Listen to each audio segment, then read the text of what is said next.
The Vulnerable Witness Deposition Complex is an instance of judicial initiative and judicial intervention. It has been conceptualized to prevent secondary traumatization of vulnerable witnesses. The major difficulty being faced in creating the vulnerable witness deposition complexes relates to non-availability of resources. Finding land and finances to raise new complexes is a challenge by itself. For this reason, in Delhi, all such complexes have been crafted and developed by making minor modifications to existing courts and use of simple technology tools. All that is needed is a separate judge's entrance, a courtroom, its attached judge's chamber, an adjacent Ahmad's room or administrative staff room, some space hived even from a corridor for making a waiting room, a small toilet, and a small pantry area is sufficient. To illustrate, the following video leads us through the Vulnerable Witness Deposition Complex, which was inaugurated on the 16th of September 2012 in the Karkardooma Court Complex, Delhi.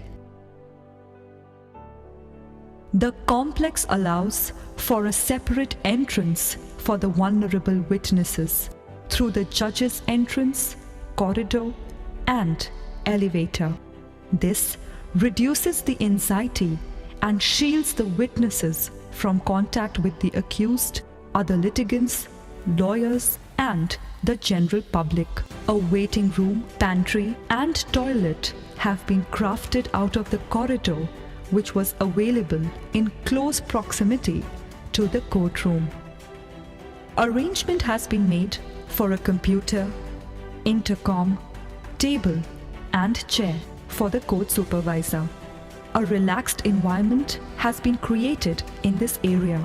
Different kinds of furniture, toys such as carom, ludo, painting materials, stationery, plasticine, playing clay, etc. are provided.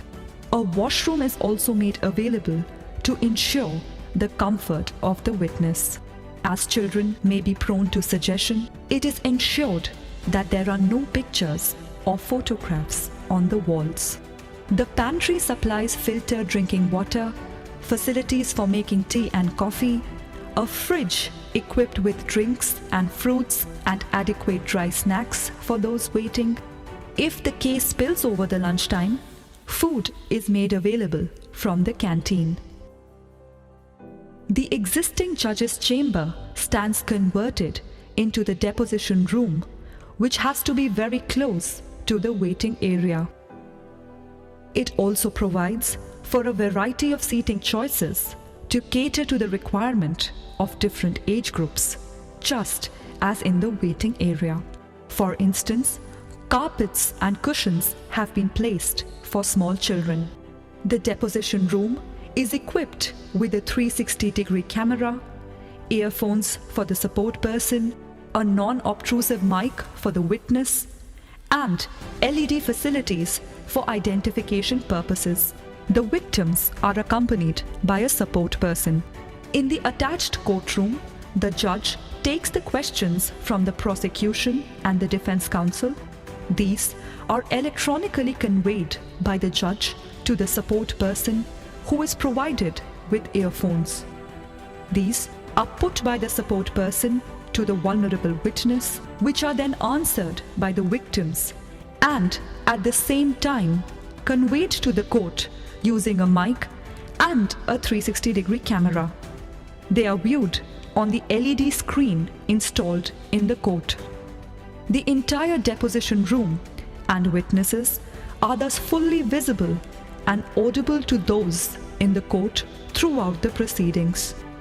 The Vulnerable Witness Deposition Courtroom has been crafted from existing courtroom infrastructure. The elevation of the dais is lower as compared to the normal courtroom setup. This is to allow the judge to not be in a position of daunting authority over the people in the courtroom. In case a victim seeks to depose from the courtroom itself, seating for the support person and the witness is provided within the courtroom. Provision was required to be made for the segregation of the accused. This was done by creating a door and window with one-way glass in the adjacent Ahmad's room to enable the accused to see into the court, but not the other way round. The one-way glass ensures a complete view of the witness and court from the offender's side, but not from the other side. This enables a balance between witness protection and fair trial. In the space for the accused, a speaker is provided to enable the accused to hear the court proceedings. An intercom also stands installed so that the accused can converse with the defense counsel. This video provided a walkthrough of the vulnerable witness deposition complex in the Karkardooma courts, Delhi. If in your court complex you do not have a room adjacent to the courtroom for creating the offender's room, you have a very easy option available. You can hive off a portion of the courtroom on any side using the same glass partitions as has been done in the Saket district courts in Delhi. The process thus entails the accused being taken into the room after the judge is seated. Thereafter, the victim is brought into the courtroom and placed next to the support person.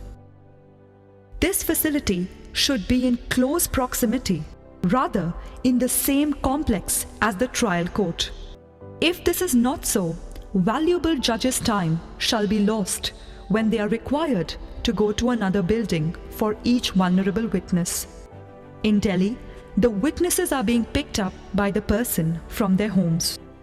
In conclusion, it is re-emphasized that minimum adaptation and resource utilization was required for the creation of these facilities. The idea is so simple that every judge can create a temporary vulnerable witness deposition courtroom using his or her own courtroom and chamber, along with simple e-tools like their laptops or personal computers, earphones, and mics. Evidence of every vulnerable witness in any case should be recorded only in such manner. It is stressed that you don't have to wait for elaborate constructions or equipment for implementing the object of the program. Please remember that such special facilities are the need of the hour. Even while you are undertaking the process of creation of the deposition complex, there are temporary measures you may consider immediately. These include, firstly, an audit and identification of cases involving vulnerable witnesses. Secondly, providing a support person to such witness for which you may train lawyers listed by legal services authorities. Thirdly, permitting separate passage and waiting area to the vulnerable witnesses. Fourthly, using a screen, for example a portable partition, for segregating the victim from the offender and other persons in the courtroom. Every such measure is one step forward towards the guarantee of equality and access to justice to every vulnerable witness, while ensuring a fair trial to the accused.